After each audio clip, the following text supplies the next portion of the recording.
تو اللہ کے نبی صلی اللہ علیہ وسلم ارشاد فرماتے ہیں اللہ تعالیٰ ایسی قوم کو پیدا فرمائے گا جو غلطی کرے، جو گناہ کرے اور اس کے بعد توبہ کرے، اللہ رب العالمین ان کی توبہ کو قبول فرمائے گا۔ اللہ کے حبیب ارشاد فرماتے ہیں والذی نفسی بیدہ، قسم اس ذات کی جس کے ہاتھ میں محمد رسول اللہ صلی اللہ علیہ وسلم کی جان ہے، لو لم تذنبوا لذهب اللہ بکم، اگر تم لوگ غلطی کرنا گناہ کرنا بند کر دو گے تو اللہ تعالیٰ تم سب کو ختم کر دے گا۔ وَلَجَاءَ بِقَوْمٍ يُظْلِمُونَ، اور ایک ایسی قوم کو اللہ پیدا فرمائے گا جو غلطی بھی کرے گی گناہ بھی کرے گی، فَيَسْتَغْفِرُونَ اللَّهَ، اس کے بعد اللہ سے توبہ بھی کرے گی، فَيُغْفَرُ لَهُمْ، اللہ ان کو معاف بھی فرما دے گا۔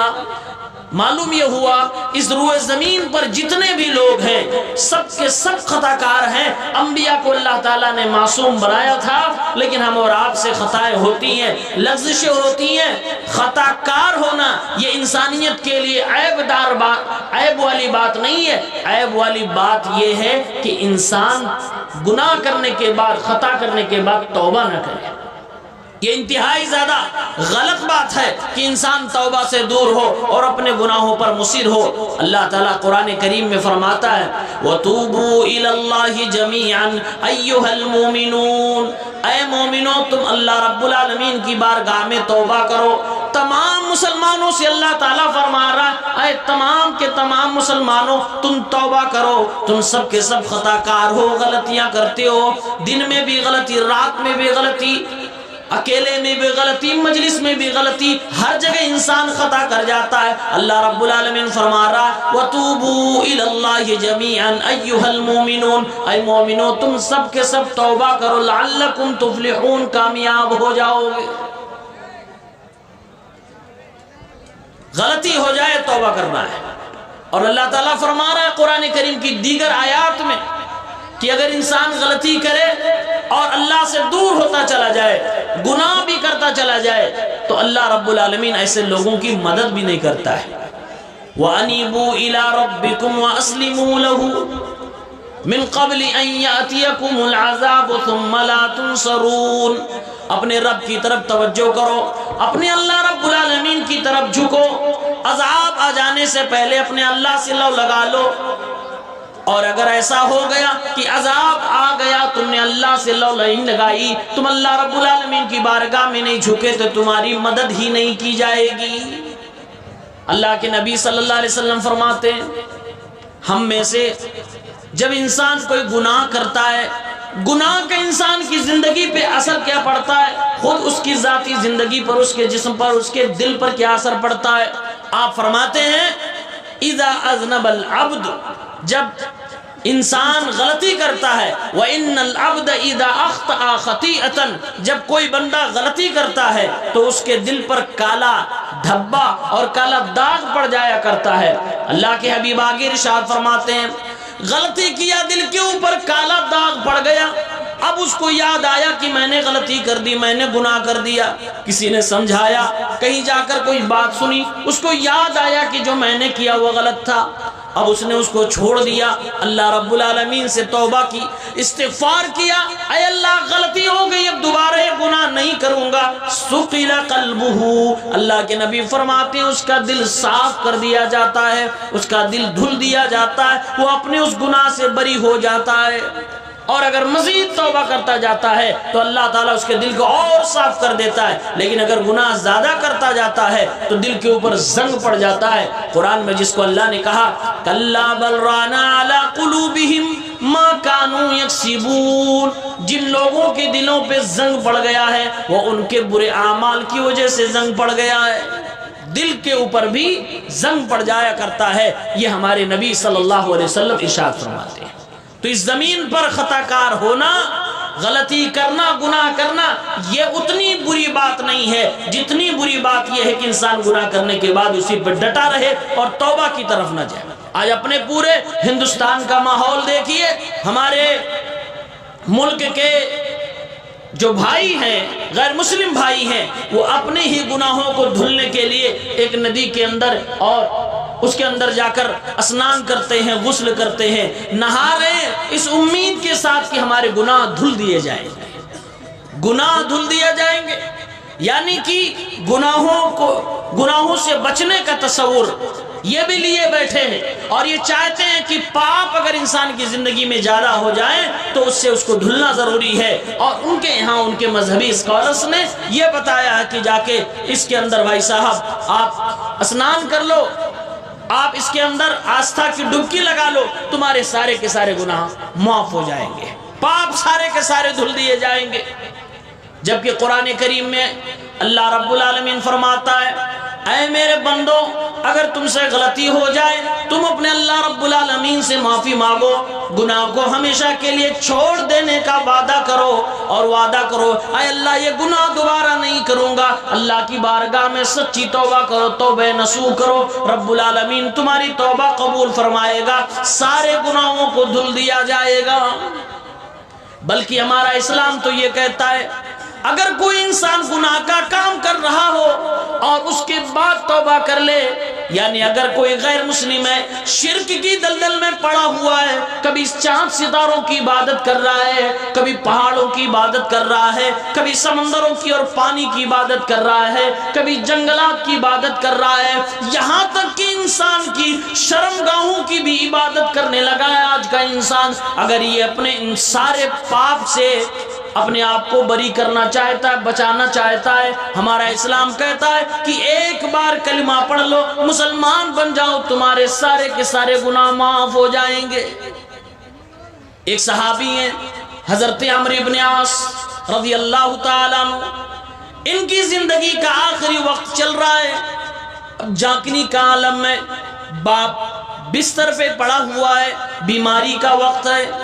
ایسا لگتا ہے کچھ ہی چھڑوں میں ان کی روح قبض کر لی جائے گی، بیٹا سامنے بیٹھا ہوا ہے، عمرو بن العاص رضی اللہ تعالی عنہ، بیٹا سامنے بیٹھا ہوا ہے، روئے جا رہے ہیں، آنکھ سے آنسو آ رہے ہیں۔ جب انہوں نے دیکھا کہ میرے رونے کی آواز، میرے رونے کی کیفیت کو میرے سامنے بیٹھے ہوئے لوگ بھی دیکھ رہے ہیں، انہوں نے اپنا چہرہ دیوار کی طرف کر لیا، روتا ہوا چہرہ دیوار کی طرف کر لیا، کہیں ایسا نہ ہو کہ میرے بیٹے دیکھیں، میرے پاس موجود میرے گھر والے دیکھیں اور میری اس کیفیت میں تبدیلی آ جائے، اللہ سے آخری ٹائم پہ جو میرا رشتہ بن رہا ہے وہ رشتہ ختم ہو جائے۔ چہرہ جب دیوار کی طرف کر لیا، بیٹے کو صدمہ لگا، ایک پیارا بیٹا جو اپنے باپ سے بے پناہ محبت کرتا ہو، اپنے باپ کو دنیا سے جاتا ہوا دیکھے اور آخری عالم میں روتا ہوا دیکھے گا، ضرور وہ بیٹا اپنے باپ کو تسلی دینے کی کوشش کرے گا۔ اسی طرح سے حضرت عبداللہ نے اپنے ابا سے کہا یا ابتا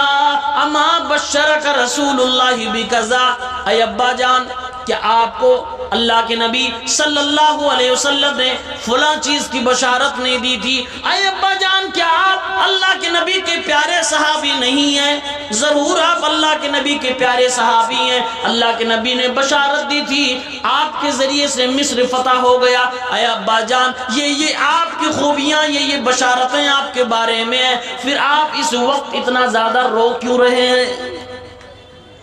اب وہ اپنی زندگی یاد کر رہے ہیں،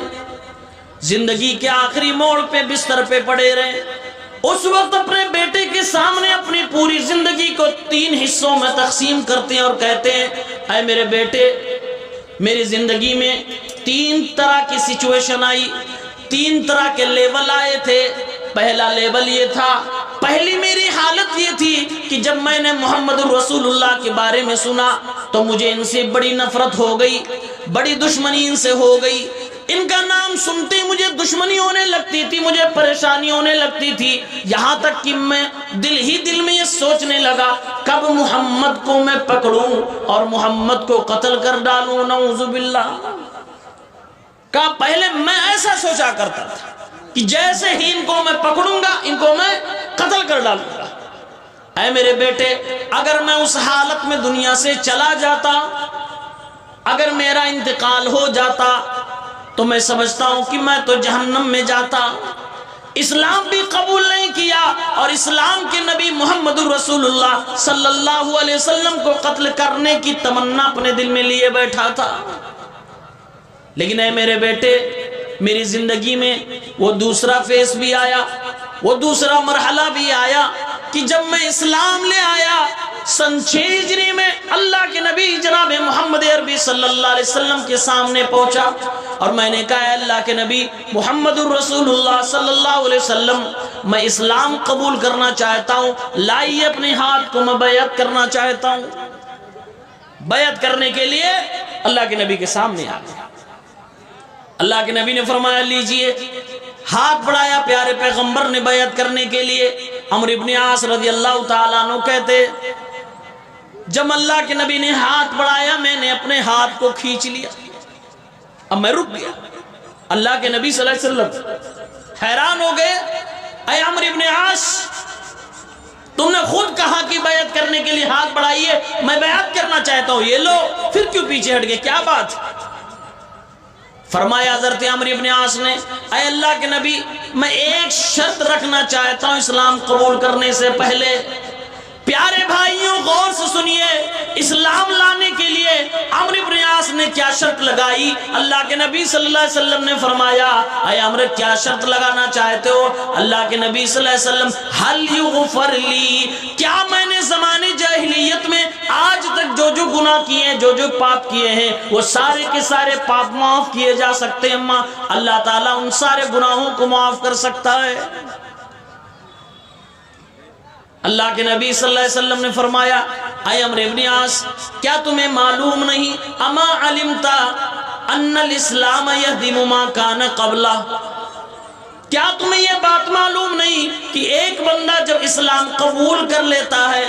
کلمہ پڑھ لیتا ہے، تو اس کے پہلے کے جتنے بھی گناہ ہوتے ہیں سارے گناہوں کو اللہ تعالیٰ معاف فرما دیتا ہے۔ اسلام لانا اور یہ کلمہ پڑھ لینا، کلمہ شہادت منہ سے کہہ دینا، یہ ایک اتنی ایسی بڑی نیکی ہے کہ اس کے ذریعے سے سارے پاپ دھل دیے جاتے ہیں۔ پرانے جتنے بھی گناہ ہو، شرک ہو، کفر ہو، گندگی کے کام ہو، بے حیائی کے کام ہو، سارے گناہ معاف کر دیے جاتے ہیں۔ سب کچھ اللہ رب العالمین معاف کر دیتا ہے۔ اللہ کے نبی نے فرمایا اے عمرو بن عاص کیا تمہیں یہ بات معلوم نہیں کہ ایک بندہ جب اسلام قبول کر لے، کلمہ اپنی زبان سے کہہ دے، تو اس کے سارے گناہ معاف ہو جاتے ہیں، اور مسلمان بننے کے بعد اس کی زندگی میں جو گناہ ہوئے ہوں حج کر لے تو حج کرنے سے اس کے سارے کے سارے گناہ معاف ہو جاتے ہیں۔ اگر ہجرت فرض ہو جائے، ہجرت کر لے تو ہجرت سے بھی اس کے سارے گناہ معاف ہو جاتے ہیں۔ اور اے میرے بیٹے میری زندگی کا تیسرا مرحلہ وہ ہے کہ جب میں مسلمان بن گیا، محمد الرسول اللہ صلی اللہ علیہ وسلم کے سامنے آ گیا، اب میں نبی کے سامنے جاتا تھا تو آنکھیں ملا کے نبی سے بات نہیں کر پاتا تھا۔ کیوں؟ کہ اتنی ہیبت تھی میرے نبی صلی اللہ علیہ وسلم کی، آپ کی اتنی عزت و عظمت میرے دل میں بیٹھی تھی کہ میں آپ کو دیکھ نہیں پاتا تھا آنکھیں سے آنکھیں ملا کر، آپ کے چہرے پر زیادہ دیر تک اپنی نگاہیں ٹکا نہیں پاتا تھا۔ اس لیے میرے بیٹے اگر کوئی آج مجھ سے عمرو بن عاص سے کہے کہ محمد الرسول اللہ کیسے تھے ذرا بتاؤ، تو میں بتانے سے قاصر ہوں، میں نہیں بتا پاؤں گا، کیونکہ میں نے آنکھ بھر کے کبھی محمد الرسول اللہ کو عزت کی وجہ سے دیکھا ہی نہیں۔ اے میرے بیٹے میری زندگی کا تیسرا مرحلہ یہ آیا کہ جب اللہ تعالیٰ نے مجھے حکمراں بنا دیا، میں مصر شہر کا گورنر بن گیا، پھر ماں جانے مجھ سے کیسی کیسی خطائیں ہوئی ہوں گی مجھے معلوم نہیں ہے، لیکن اللہ کی ذات سے امید لگائے بیٹھا ہوں کہ اللہ رب العالمین مجھے معاف فرمائے گا۔ میرے پیارے ساتھیو اس حدیث پاک سے معلوم ہوا ان الاسلام یہدم ما کان قبلہ، کہ اسلام لانا، کلمہ پڑھ دینا، اشہد ان لا الہ الا اللہ وحدہ لا شریک لہ واشہد ان محمدا عبدہ ورسولہ، کلمہ شہادت پڑھ کے کوئی نان مسلم، کوئی غیر مسلم اگر مسلمان ہو جائے، ہماری نبی صلی اللہ علیہ وسلم کی یہ حدیث فرما رہی ہے کہ وہ انسان سارے گناہوں سے پاک ہو جاتا ہے، اس کے سارے گناہ دھل دیے جاتے ہیں۔ تو اگر کوئی گناہوں سے مکتی چاہتا ہے اور اپنے گناہوں کو دھلنا چاہتا ہے، اور اگر وہ غیر مسلم ہے تو بڑا آسان اس کے لیے، وہ کلمہ پڑھ لے، سارے گناہ اس کے معاف ہو جاتے ہیں، ساری خطائیں اس کی معاف ہو جاتی ہیں۔ قرآن پاک کی ایک آیت ہے، اللہ رب العالمین نے فرمایا کہ جو لوگ ناحق کسی کو قتل کیے ہوں گے، جو لوگ زنا کیے ہوں گے، جو لوگ شرک کیے ہوں گے، یہ جہنم کے اندر جائیں گے اور دردناک ان کو عذاب دیا جائے گا۔ جب یہ آیت نازل ہو گئی، مشرکین مکہ اللہ کے نبی صلی اللہ علیہ وسلم کے پاس گئے اور فرمانے لگے، اے محمد، جب ہمارے بارے میں تمہارے رب نے یہ فیصلہ کر ہی دیا ہے کہ ہم اگر یہ گناہ کریں گے تو جہنم کے اندر جائیں گے، پھر اب ہم اسلام لے آئیں تو ہمارا فائدہ ہی کیا ہوگا؟ شرک تو ہم نے کر ہی ڈالا، چوری تو ہم نے کر ڈالی ہے، زنا ہم لوگوں سے ہوا ہے، ناحق قتل ہم لوگوں نے کیا ہے، تمہارا رب کہتا ہے جس نے یہ سارے گناہ کیے وہ جہنم میں جائے گا، اور تم ہمیں اسلام کی دعوت دے رہے ہو، تو اگر ہم اسلام کی دعوت پر کیسے لبیک کہیں جبکہ ہمارے حق میں فیصلہ پہلے تمہارے رب نے دے دیا؟ جب مشرکین نے اس طرح کا اعتراض کیا، اللہ تعالیٰ نے قرآن کی اسی اگلی آیت میں ارشاد فرمایا، الا من تاب وآمن وعمل صالحا، جو لوگ ایمان لائیں، توبہ کریں اور عمل صالح کریں، نیک عمل کریں، فَأُولَئِكَ يُبَدِّلُ اللَّهُ سَيِّئَاتِهِمْ حَسَنَاتٍ، تو ایسے ہی لوگوں کے گناہوں کو اللہ تعالیٰ نیکیوں میں تبدیل کر دے گا۔ کتنا پیارا دین ہے ہمارا اسلام۔ کہتا ہے کہ لوگوں، غیر مسلموں جنہوں نے ابھی تک اسلام کے دامن کو نہیں تھاما ہے، کہ ابھی تک تم نے اسلام کی چھتر چھایا کو قبول نہیں کیا ہے، تم سے جو بھی خطائیں ہوئی ہو، جو بھی غلطیاں ہوئی ہیں، آؤ رب کی بارگاہ میں، اللہ تعالیٰ تمہارے سارے گناہوں کو معاف کرنے کو تیار ہے، رب العالمین سب کچھ معاف کرنے کو تیار ہے۔ مشرکین نے کہا ہم سے شرک بھی ہوا ہے، ہم سے زنا بھی ہوا ہے، ہم سے قتل بھی ہوا ہے، اے محمد الرسول اللہ، کہ یہ سب کے سب معاف ہو سکتا ہے؟ اللہ نے قرآن کی آیت نازل فرما دی، ہاں توبہ کرو، کلمہ پڑھو، مسلمان بنو، نیک عمل کرو، ایمان لاؤ، عمل صالح کرو، اللہ تعالیٰ معافی صرف نہیں کرے گا، تمہارے پرانے گناہوں کو نیکیوں میں کنورٹ کر دے گا۔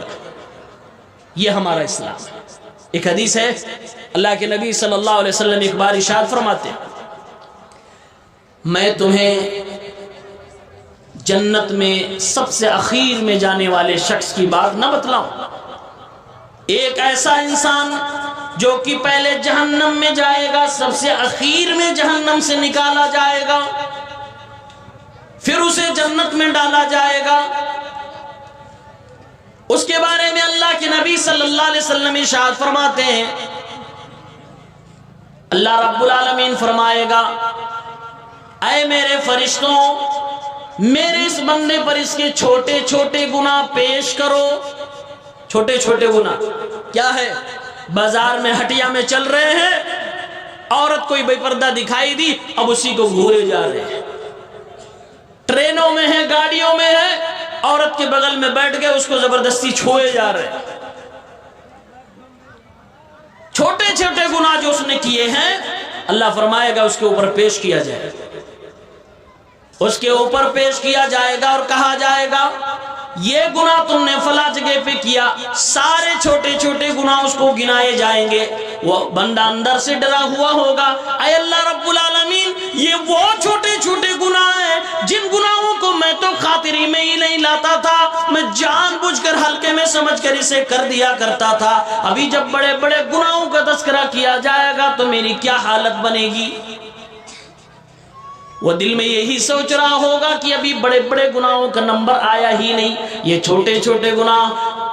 اللہ رب العالمین نے سب کچھ ریکارڈ کروا رکھا ہے، آج پیش کیے جا رہے ہیں، سامنے رکھے جا رہے ہیں۔ اللہ رب العالمین فرمائے گا، اے میرے بندے، تم جس بڑے گناہوں کے بارے میں سوچ رہے ہو، اللہ رب العالمین کہ فرشتوں نے جو بھی تمہارے سامنے تمہارے گناہ کا تذکرہ فرمایا ہے، ہر گناہ کے بدلے میں تمہارے نام اعمال میں ایک ایک نیکی لکھ دی گئی ہے۔ یعنی اللہ رب العالمین بجائے اس کے کہ اس بندے کی اس کے گناہوں پہ پکڑ فرمائے، اللہ تعالیٰ اور گناہوں کو معافی فرما دے گا، جو گناہ باقی بچے اللہ فرمائے گا، اے میرے بندے، تیرے ہر گناہ کے بدلے میں ایک نیکی تیرے نام اعمال میں لکھ دی گئی ہے، اب لے یہ جنت تیری ہے، جنت میں جانا چاہتا ہے چلا جا۔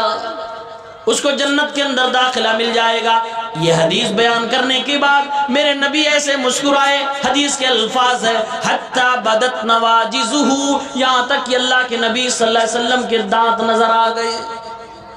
یہ ہے اللہ رب العالمین کا رحمان الرحیم ہونا۔ رب العالمین جب رحم کرنے پہ آئے، جب معاف کرنے پہ آئے تو انسانوں کی خطاؤں کو صرف معاف ہی نہیں کرتا ہے، بلکہ اللہ رب العالمین انسانوں کی خطاؤں کو نیکیوں میں بھی بدل دیا کرتا ہے۔ یہ ہمارا رب ہے، یہ ارحم الراحمین ہے۔ اس رب کی چھتر چھایا میں ہمیں اور آپ کو آنا چاہیے اور اپنے غیر مسلم بھائیوں کو دعوت دینی چاہیے۔ اے میرے غیر مسلم بھائیوں، تم بھی سمجھتے ہو کہ پاپ تو پاپ ہوتا ہے، ہر انسان کو پاپ کی سزا دی جائے گی، اسی لیے تو اپنے پاپ دھلنے کے لیے دور دراز کا لمبا سفر کر کے تم جا کے ندی میں اور گنگا میں ڈبکی لگا رہے ہو تاکہ تمہارے پاپ دھل جائیں۔ آؤ پاپ دھلنے کا طریقہ مسلمانوں سے سیکھو، تمہارے لیے تو سب سے آسان ہے، کلمہ پڑھو، مسلمان بن جاؤ، تمہارے سارے گناہ معاف کر دیے جائیں گے، کیونکہ میرا پیغمبر فرماتا ان الاسلام یہدم ما کان قبل، اسلام انسان کی پرانی سارے گناہوں کو معاف کرنے کے لیے کافی ہے۔ اور ایک بات عجیب بتاؤں، نماز ہم پڑھتے ہیں، نماز میں شروع میں دعائے ثنا پڑھی جاتی ہے۔ دعائے ثنا کون سی دعائے ثنا؟ کئی ایک وارد ہے، سبحانک اللہم و بحمدک ایک مشہور ہے، اس کے علاوہ ایک اور ہے، اللہم باعد بینی و بین خطایایا کما باعدت بین المشرق والمغرب۔ اللہ کے حبیب صلی اللہ علیہ وسلم جب نماز پڑھتے تھے اللہ اکبر کہہ کے آپ تھوڑی دیر خاموش رہتے تھے۔ سیدنا ابو ہریرہ رضی اللہ تعالیٰ عنہ پیچھے کھڑے ہیں، ایک دن اللہ کے نبی سے پوچھتے ہیں اے میرے محبوب، جب آپ اللہ اکبر تکبیر کہہ کے آپ جب نیت باندھ لیتے ہیں تھوڑی دیر تک آپ خاموش رہتے ہیں، اس خاموشی میں آپ پڑھتے کیا ہے جو ہم تک سنائی نہیں دیتی؟ اللہ کے نبی نے فرمایا اے ابو ہریرہ میں یہی پڑھتا ہوں اللہم باعد بینی و بین خطایایا کما باعدت بین المشرق والمغرب۔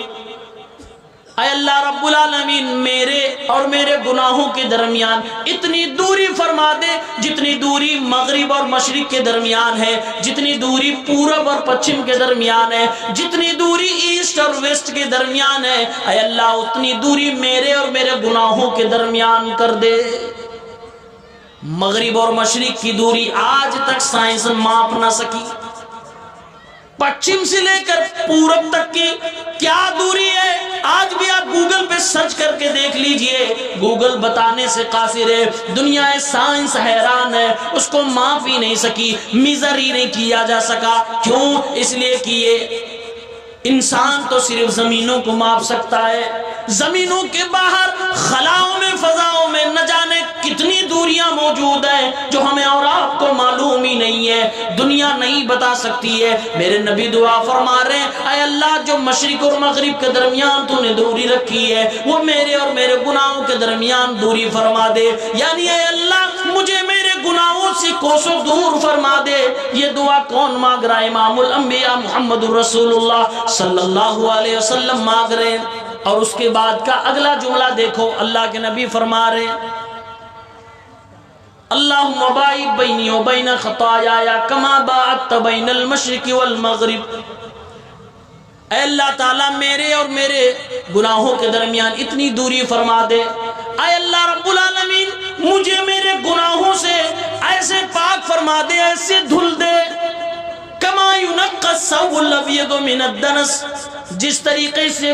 سفید کپڑا گندگی سے دھل دیا جاتا ہے، اے اللہ میں سفید کپڑے کی طرح ہوں، یہ گناہ جو میں نے کر ڈالے جو مجھ سے خطائیں صدور ہو گئی ہیں، اے اللہ اس سفید کپڑے پہ دھبے کی طرح ہیں، اس پر داغ کی طرح ہیں، اے اللہ جیسے سفید کپڑا دھل دیا جاتا ہے بالکل پاک صاف ہو جاتا ہے، ایک بھی نشان اس پہ باقی نہیں رہتا ہے، اے اللہ اسی طریقے سے مجھے